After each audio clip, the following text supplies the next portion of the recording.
ओम नमो भगवते वासुदेवाय। आप सभी का हमारे होली चैनल में स्वागत है। बोलिए कार्तिक मास के देवता श्री हरि की जय।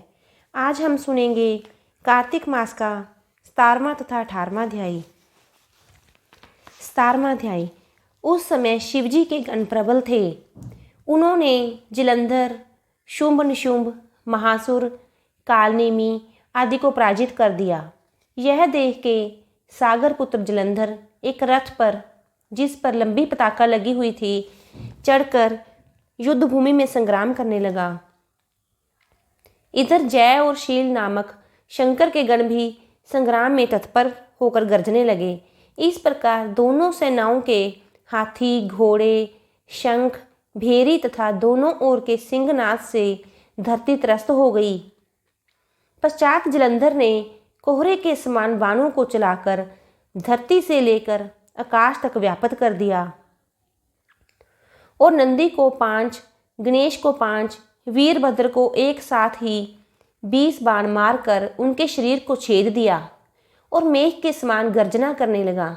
यह देखकर रुद्रपुत्र कार्तिकेय ने भी दैत्य जलंधर को अपनी शक्ति उठा के मारी और घोर गर्जन किया, जिसके आघात से वह धरती पर गिर पड़ा।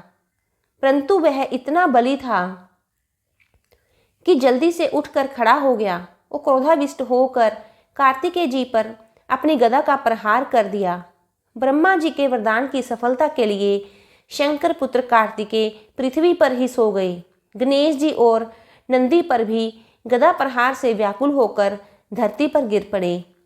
वीरभद्र पर पृग का प्रहार किया, जिससे वीरभद्र का सिर फट गया और रक्त बहने लगा। वह व्याकुल होकर धराशायी हो गए। उनके धरती पर गिरा देख शंकर जी के गण चिल्लाते हुए युद्ध भूमि छोड़कर बड़े वेग से भाग निकले। तो ये था 17वां अध्याय। आइए सुनते हैं 18वां अध्याय।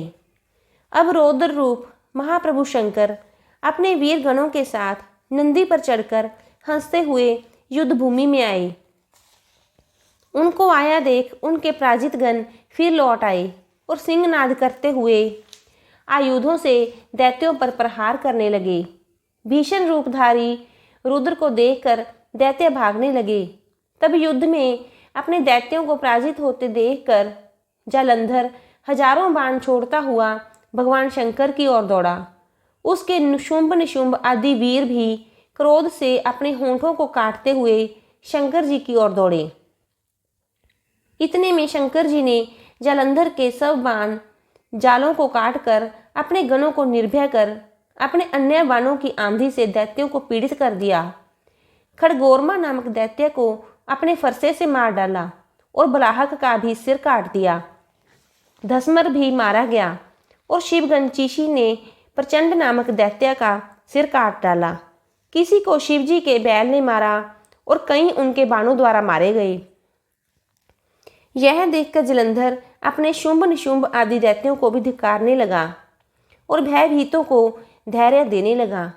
पर किसी प्रकार भी वह मस्त दैत्य दोबारा युद्ध भूमि में जाने को तैयार न हुए। दैत्य सेना ने पलायन शुरू कर दिया। तब महाक्रुद्ध जलंधर शिवजी को अपनी ओर ललकारने लगा।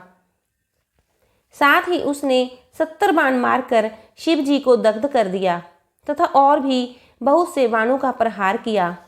शिवजी उसके बाणों को काटते रहे, यहाँ तक कि उन्होंने जलंधर की ध्वजा क्षेत्र और धनुष को भी काट दिया। फिर 7 बाण मारकर उसके शरीर में आघात पहुंचाया। धनुष के कट जाने से जलंधर ने प्रचंड बाण मारकर उनकी गदा के टुकड़े कर दिए। तब उसने समझा कि शिव जी मुझसे बलवान है। अंत उसने गंधर्वी माया उत्पन्न कर दी। अनेक गंधर्व अप्सराओं के गण पैदा हो गए। बीना और मृदंग आदि बाजों के साथ नृत्य व गान होने लगा। इसमें अपने गणों सहित रुद्र भी मोहित हो गए। उन्होंने युद्ध बंद कर दिया। फिर तो काम से मोहित हो जलंधर जल्दी से त्रिनेत्र भगवान शंकर का रूप धारण करके वृषभ पर बैठ पार्वती के पास जा पहुंचा। उधर जब पार्वती ने अपने पति को आते देखा तो अपनी सखियों का साथ छोड़ दिया और आगे आई पार्वती को देखकर कामातुर जलंधर वहीं खड़ा रह गया। गौरी ने उसे दानव समझा। वह अंतर्धान होकर उत्तर की ओर मानस पर चली गई। वहां पार्वती को देखकर फिर शिवजी की ओर लौटा। उधर पार्वती जी ने भगवान विष्णु को बुलाकर दैत्य का वह घिनौना कृत्य कहा और यह प्रश्न किया, क्या आप इससे अवगत हैं?